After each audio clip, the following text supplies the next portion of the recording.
प्रथम है वायु प्रदूषण टा कौन जानिबा वायु प्रदूषण मुख्यतः जेतले हमर आमे जो सराउंडिंग एयर नोच आमे इनहेल करूचे जब सेथरे कोनोसी पार्टिकुलेट मटेरियल रो अमाउंट हमर पीएम 2.5 माने हमर हेयर रो थिकनेस रु भी 30 टाइम्स कम हेत जदी पार्टिकल साइज गुडा को ताको आमे इनहेल कले तो सेही गुडी को हमर लंग्स रे डिपॉजिट हे कि हमर लंग्स रो काम करिवार कैपेसिटी को कमे दिए स्मोकिंग संगे समान हेलानी वायु प्रदूषण आमे एते मात्रा हेलानी it is next to the smoking level तेणु तापाई आमर बहुत मात्रा अफेक्टेड होता है तो ताकू प्रोटेक्ट करने मेनली आम तीन चारिटी जिनस आम करवा प्रथम है जिते भी आम बाहर को जीवा पीपी पर्सनल प्रोटेक्शन इक्विपमेंट्स जमती कि N95 मास्क यूज करिपरिबा तो द्वितीय है कि आम प्रॉपर हाइड्रेशन निजर मेंटेन करिया प्रचुर पानी पीले जहाँ भी आमर पॉल्यूटेड मटेरियल आम बॉडी रे डिपॉजिट होची सेटा इजीली लूजनिंग हे कि म्यूकस रे बाहरी जीवो। तृतीय रहा निजर इम्यूनिटी लेवल को बढ़ेबा by proper diet and exercise. चतुर्थ रहा इंडोर एयर पोल्यूशन भी आम बहुत मात्रा आम रोग को आमंत्रण करता है तो से भी आम घरे आम प्यूरीफायर भी रखिपर जोटा कि किसी मात्रा में आमको इन्फेक्शन हवा कि रोग कि एयरवे डिजीज रो इरिटेशन को प्रिवेंट कर। नमस्कार दर्शक बंधु मो प्रियंका आपन को स्वागत करुच्ची ओडिशा भास्कर को। जेमती के भी शीत दिन चली वायु प्रदूषण बहुत होउची किछि हेल्थ टिप्स हम आनी के आसीचु आम सहित अछंती डॉक्टर प्रज्ञासी प्रियदर्शिनी चलंतु तांकटो किछि हेल्थ टिप्स नबा जेमती कि लॉन्ग विषय रे हम तांकटो पचारे बुझिबा। आपण जेमती कहिले वायु प्रदूषण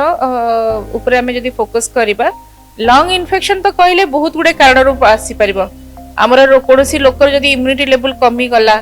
कि कोनोसी कारण रो तार कोनोसी गुडे इन्फेक्टेड लोकर कांटेक्ट रे आसी गला तो से केस रे इन्फेक्शन हबार बहुत चांसेस थाए किंतु वायु प्रदूषण भी आमर केतेक अनुसार आमर इन्फेक्शन लेवल को मध्य बढ़ेबारे हेल्प करे तो निहाती वायु प्रदूषण और लंग इन्फेक्शन रो गोटे परिपूरक संपर्क रही से पानी हेई पारे पवन हेई पारे निहाती तार इन्फेक्शन अछि केतेटा जलवायु ये द्वारा मध्य हमर source of infection parasite infection गुडे का हमर लंग्स को भी जाई थे तो आसी पारे सेटा संभवपर हेई पारिबो। एबे जेंती ठंडा दिन चले छी मैडम वायु तो बहुत सारा ये रोचे जेमती इंडस्ट्रियल एरिया रहला सपोज से माने केमती निज को प्रोटेक्ट करि परिबे। प्रथम है वायु प्रदूषण टा कौन जानिबा वायु प्रदूषण मुख्यतः जेतले हमर आमे जो सराउंडिंग एयर नोच आमे इनहेल करूचे जब सेथरे कोनोसी पार्टिकुलेट मटेरियल रो अमाउंट हमर पीएम 2.5 माने हमर हेयर रो थिकनेस रु भी 30 टाइम्स कम हेत जदी पार्टिकल साइज गुडा को ताको आमे इनहेल कले तो सेही गुडी को हमर लंग्स रे डिपॉजिट हे कि हमर लंग्स रो काम करिवार कैपेसिटी को कमे दिए प्रथम कथा। द्वितीय है जपरि कार्बन डाइऑक्साइड अमाउंट बढ़ी जाए सल्फर डाइऑक्साइड है नाइट्रस ऑक्साइड है ये सब अमाउंट गुड़िक आम पर्टिकुलर फैक्ट्री रू रिलीज होची ऑटोमोबाइल्स रू रिलीज होची से गुड़िक आमर जो एयर माने आमर वायु माने प्रदूषण मुख्य कारण होता है तो से सब गोटे नॉक्सियस गैस गुड़िक इनहेल कले आमर लंग्स रो स्ट्रक्चर प्रोब्लेम है और धीरे धीरे लंग्स रो फंक्शन भी कमी जाए जहाँफल कि बारंबार इन्फेक्शन होबार चांसेस थाए। मैडम गोटे रोगी को लंग इन्फेक्शन रो केते परसेंट चांसेस रहिले रोगी रो मृत्यु आसी जाए। देखो वायु प्रदूषण जो आमर तो बहुत गुडे फैक्टर केवल लंग्स में हार्ट भी अफेक्ट हुए बर्तमान सेटा इक्विवेलेंट हम ब्रीथिंग स्मोकिंग संगे समान हेलानी वायु प्रदूषण आम एते मात्रा हेलानी it is next to the smoking level तेणु तापाई आमर बहुत मात्रा अफेक्टेड होता है तो लंग्स रे आमर कैंसर हैला कि निमोनिया हैला किंबा आपण जेमती एयरवे डिजीज हसला से सब जिंस जेमती आस्मा सीओपीडी से गुडे एग्रावेट होता है तो शॉर्ट टर्म केस जदी हम एटा सब लॉन्ग टर्म रे हमर पाइबा शॉर्ट टर्म केस रे हम शॉर्ट टर्म ले हमर कासो हैला इरिटेशन हैला एलर्जी प्रॉब्लम कॉम्प्लिकेशंस सब अराइज करूची तो ताकू प्रोटेक्ट करिया पे मेनली हम तीन चारिटी जिंस हम करबा। प्रथम है जिते बळे भी हम बाहर को जीवा पीपी पर्सनल प्रोटेक्शन इक्विपमेंट्स जमती कि N95 मास्क यूज करिपरिबा तो द्वितीय है कि आम प्रॉपर हाइड्रेशन निजर मेंटेन करिया प्रचुर पानी पीले जहाँ भी आमर पॉल्यूटेड मटेरियल आम बॉडी रे डिपॉजिट होची सेटा इजीली लूजनिंग हे कि म्यूकस रे बाहरी जीवो। तृतीय है निजर इम्यूनिटी लेवल को बढ़ेबा by proper diet and exercise. चतुर्थ है इंडोर एयर पोल्यूशन भी आम बहुत मात्रा आम रोग को आमंत्रण करता है तो से भी आम घरे आम प्यूरीफायर भी रखिपर जोटा कि किसी मात्रा में आमको इन्फेक्शन हवा कि रोग कि एयरवे डिजीज रो इरिटेशन को प्रिवेंट कर। मैडम साधारणतः जमती आजिकल तो गैस रो रोषे भी चली साधारणतः आम जाचु गाँव मानक चूल्हार खाଇବା तैयारी हुए तो से किसी लंग्स इफेक्ट पड़ पारे कि डेफिनेटली आमर जो जेतिकी बायोमास फ्यूएल अच्छी जमी आमर काठ चूली है कि आमर जो गोबर गैस है जो धुआंटा हुए से पर्टिकुलाली आमर एयर वेज गुड़िक जो श्वास नली भितर आम ऑक्सीजन नियंती कार्बन डाइऑक्साइड बाहर करती तार इरिटेशन हुई स्ट्रक्चरल चेंजेस आसे और फाइनली सीओपीडी भाया मारात्मक रोग आक्रांत होती लोक तो से काठ चूली रोषे लोक को आम प्रिभेन्ट करने माने से चूली रोषे निजक दूर आडभाइस करता मैडम मनीष बेले बेले काम प्रेशर रु केबे खाइबा लेट हो जाए सपोज खाइबार कहार टाइम गोटे बेले हैला से 5टा बेले को खाई थाए सेति पे लंग्स पर किछि प्रभाव पड़ी थाए कि बेसिकली इरेगुलर डाइट बा इरेगुलर लाइफस्टाइल रे फल रे कोन पे ना बहुत गुडे जिंस जेंति जीआरडी गैस्ट्रोइसोफेजियल रिफ्लक्स हैला जो कि इनडायरेक्टली हमर लंग्स को अस्थमा किबा कोनोसी प्रकार इन्फेक्शन को हमको सेटा प्रोन होता है माने से बेसी अफेक्टेड होता लोक तेणु गोटे लाइफस्टाइल मॉडिफिकेशन निहाती भाव दरकार ठीक टाइम रे खाइबा ठीक अमाउंट रे खाइबा गोटे बैलेंस्ड मील निहाती दरकार जोटा कि बॉडी रो इम्यूनिटी को मेंटेन करने पे डेफिनेटली हेल्प करे मैडम जन प्रेग्नेंट लेडी लंग्स ऊपर तांकर कोनोसी प्रॉब्लम रही छी जद से टाइम रे छुआ पर किछि प्रभाव आसीता है कि डेफिनेटली आपण प्रेगनेंसी रे एक्चुअली गोटे प्रेगनेंसी गोटे फिजियोलॉजिकल फेनोमेना तो से फिजियोलॉजिकल फेनोमेना अनुसार जदि गोटे लोकटार जदि श्वास रोग न थाए कि कोनोसी एयरवे डिजीज नथिले भी हार्मोनल इनबैलेंस फल तांकर श्वास नली रे बहुत गुडे चेंजेस आसी थाए जहाँ फल बेले बेले कौन भी नुआ नुआ सिम्पटम्स आराइज करे जमती एलर्जी सिम्पटम है श्वास सिम्पटम भी नुआ नुआ आराइज करता है और जदि रोगीटा आगुरी श्वास रोग थाए तो बेले बेले सेटा एग्रावेट भी हो जाए बेले बेले सेटा पूरा नॉर्मलाइज भी हो जाए बिकॉज ऑफ हार्मोनल इनबैलेंस पाई आमर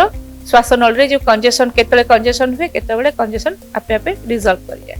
तेणु डेफिनेटली प्रेगनेंसी रे लंग्स ऊपर इफेक्ट अच्छी मैडम जमती कि कहीं चालिक रे जाउचंद हठात तांकर पैनिक अटैक आसिला सेति पई किछ लंग्स पर प्रभाव पड़ी पारे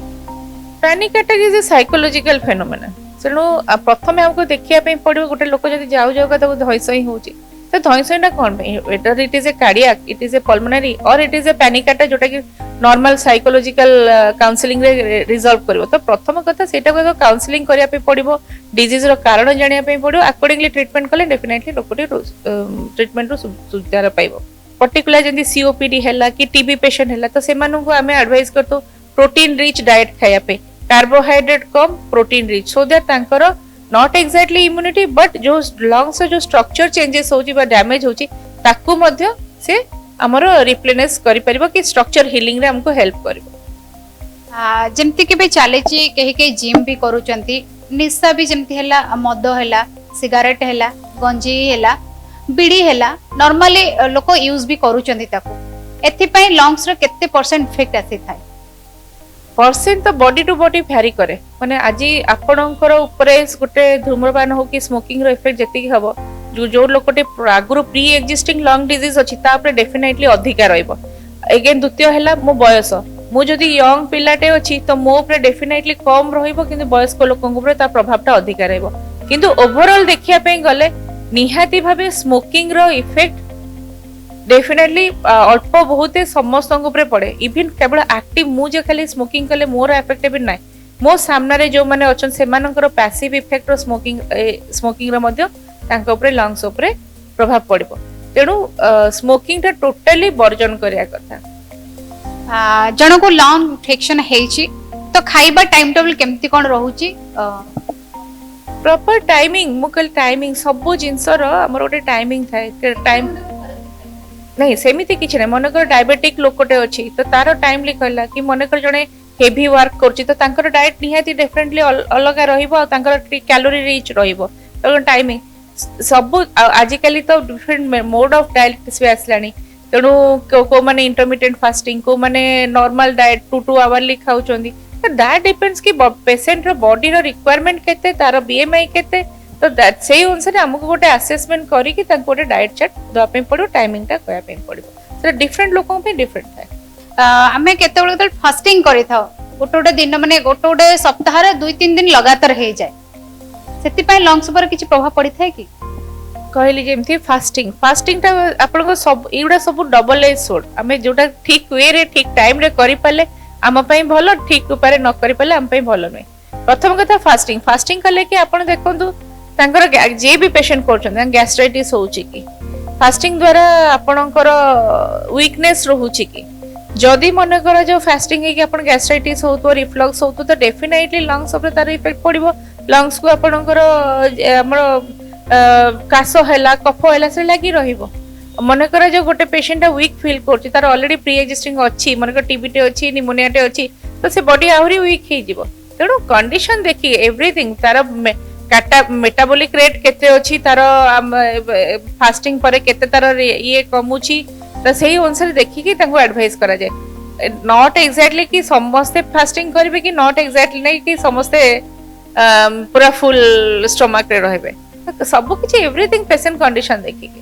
डेफिनेटली एनी फास्टिंग कले जहा कले बॉडी रो गोटे नॉर्मल आपन सिंक्रोनाइजेशन रे आपन एब्नॉर्मलिटी टे आसला any abnormality can cause to any disease